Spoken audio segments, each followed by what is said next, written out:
du syndicat national des enseignants et chercheurs à propos de l'incarcération arbitraire et de la radiation illégale de la fonction publique de son président, Jean-Rémy Yama, du vendredi 22 avril 2022. Le syndicat national des enseignants et chercheurs s'insurge une fois de plus contre l'incarcération arbitraire et la radiation illégale des effectifs de la fonction publique de son président Jean-Rémy Yama. S'agissant de son incarcération, Jean-Rémy Yama a été mis sous mandat de dépôt pour abus de confiance suite aux plaintes de 4 sociétaires de la SCI Serpentin. À ce jour, aucune preuve n'atteste que ce dernier a détourné à son profit l'argent déposé dans le compte de la SCI Serpentin, donc il est l'un des deux chez nous. Rappelons que la SCI Serpentin a bénéficié d'une subvention de l'État d'un montant de 3 milliards de francs CFA pour la viabilisation de l'îlot d'Angonji, attribué aux enseignants-chercheurs et chercheurs. À ce sujet, il faut savoir que la Cour des comptes a produit un rapport sur la gestion de cette subvention qui n'a relevé aucune irrégularité. Rédigé par des magistrats assermentés, ce rapport est accessible au public depuis 2015.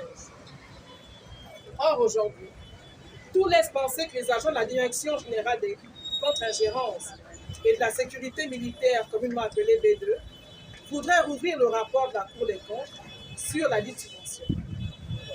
Aussi, le SDEC dénonce-t-il vigoureusement cet acharnement sur la personne de Jean-Rémy Yama et demande sa relaxe pure et simple. En ce qui concerne sa radiation de la fonction publique, elle est manifestement illégale.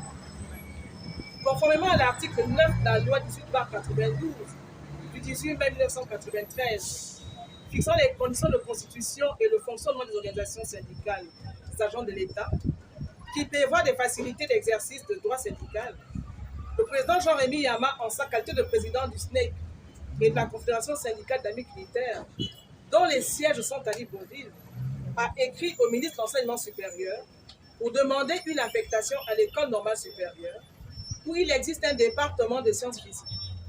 Ceci afin de concilier ses activités syndicales et ses activités pédagogiques.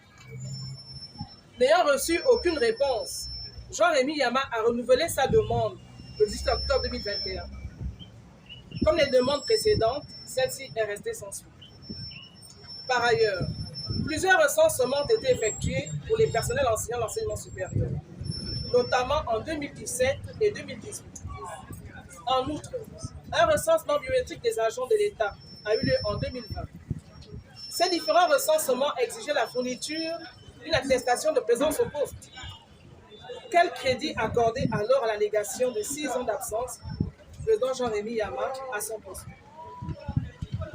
Dans le cas spécifique de la radiation, l'article 152 de la loi numéro 8/91 du 26 septembre 1991 portant statut général des fonctionnaires, qui énumère les cas de licenciement, dispose à son alinéa 5 qu'en cas d'abandon de service sans motif valable pendant 3 mois, le licenciement intervient dans ce cas sans consultation des organismes disciplinaires.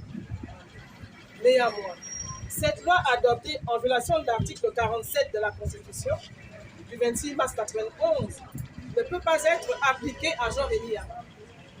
En effet, Jean-Rémy Yama est un enseignant de l'enseignement supérieur. À ce titre, il est géré par le statut particulier, à savoir le décret 866 du 20 août 1981, fixant le statut particulier des personnes enseignant l'enseignement supérieur. Donc, il n'est pas soumis au statut général des fonctionnaires, qui est une loi générale. En conséquence, le licenciement de Jean-Rémy Yama ne peut intervenir sans consultation obligatoire des organes disciplinaires, prévus par les articles 9, 10 et 11 du décret suscité, modifié par l'exposition des articles 36 et 37 de la loi numéro 21/2000 du 10 janvier 2001, déterminant les principes fondamentaux de l'enseignement supérieur en République gabonaise. Aussi, s'agissant du licenciement de Jean-Rémy Yama, il revenait au département de sciences physiques de l'université de Massoukou, où il est affecté, de demander la traduction en conseil de discipline de celui-ci. Dès qu'il est saisi, le recteur convoque un conseil de discipline dont il détermine également la composition. Par ailleurs, le recteur signifie la faute commise à l'intéressé et lui laisse un délai raisonnable pour qu'il puisse préparer sa défense. La décision du conseil de discipline doit être portée à la connaissance du concerné afin qu'il puisse utiliser le cas échéant les voies de recours prévues par la loi numéro 21/2000 du 10 janvier 2001.